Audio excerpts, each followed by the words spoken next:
வணக்கம் வாரியர்ஸ். இன்னைக்கு நம்மளோட டே 7. ஸோ இன்னைக்கு நமக்கு ரெஸ்ட் டே. அதனால ஆக்டிவ் ரெஸ்ட் டே இருக்கிறதால நம்ம வந்து ஒரு 10K ஸ்டெப்ஸ் வைக்கணுன்றது தான் நமக்கு எய்மு. காலைல ஆஃபீஸில் வைக்கலான்னு பார்த்தா நான் முடியல. ஸோ அதனால வந்து டக்குன்னு ரூம்லேருந்து கிளம்பி பக்கத்தில் இருக்க இந்த ஹிஸ்டாரிக்கலி அன்போன்ற பிளேஸுக்கு கிளம்பி வந்துட்டேன். ஸோ இந்த பிளேஸ் பார்த்தீங்கன்னா இங்கே இருக்க மக்களுக்கு வந்து நம்ம ஊரில் பீச் இல்லாத பஸ் நகர் மாதிரி.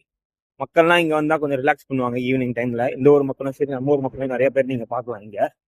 ஸோ எல்லா சாப்பாடுலாம் கொண்டு வந்து கொஞ்சம் ரிலாக்ஸ் பண்ணுவாங்க. நான் பொதுவாக இந்த இடத்த வந்து வாக்கிங் வரதுக்காக வச்சுப்பேன். கொஞ்சம் நல்லா ப்ளசண்டபுளாக இருக்கும், கொஞ்சம் மைண்டுக்கும் ரிலாக்ஸ்டாக இருக்கும். ஆக்சுவலாக இன்றைக்கி டவுனு ரொம்ப மைண்டு சரியில்லை. ஆனால் 10,000 ஸ்டெப் வைக்கணுன்றது ஆஃபீஸில் பிளான் பண்ண முடியல. ஸோ கிளம்பி வந்துட்டேன், விடக்கூடாது அப்படின்னு சொல்லிட்டு. ஸோ உங்களுக்கும் என்னைக்காவது அப்படி இருந்துச்சுன்னா தயவுசெய்து கிளம்பி வீட்டிலேருந்து வெளியே கிளம்பிடுங்க. ஒரு வாக் போங்க, மைண்டு கொஞ்சம் நார்மலைஸ் ஆகும். கொஞ்சம் மக்களை பாருங்கள், வெளியே காற்று வாங்குங்க, ப்ரீத் பண்ணுங்க. அதுக்கப்புறம் சில பல வித்தைகளை நானும் கொஞ்ச நேரம் அங்கே போட்டுட்டு அந்த புல்லை பார்த்தோன்னே எனக்கு ஒரே பரபரப்பாயிடுச்சு. சில சேட்டைகள்லாம் செஞ்சு முடிச்ச பிறகு இதில் படுத்தே ஆகணும், ஏன்னா பாடி கொஞ்சம் டயர்டாயிடுச்சு. அதுக்கப்புறம் அங்கே கொஞ்சம் நல்லா ரிலாக்ஸ் ஆயிடுச்சு. ஆனால் படுத்து முடிச்சதுக்கப்புறம் பேண்ட்டுக்குள்ளே ஏதோ ஏறின மாதிரியே இருந்தது ஃபீலிங்கு. ஆனால் ஏறிச்சா ஏறலான்றதா தெரில, போனால் தான் தெரியும். ஸோ இனியோட டே நல்லபடியாக முடிஞ்சு, மைண்ட் ரிலாக்ஸ் ஆச்சு.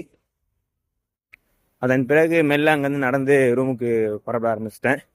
எவ்வளவோ பண்ணுறோம், இதை பண்ணுற மாட்டோமா?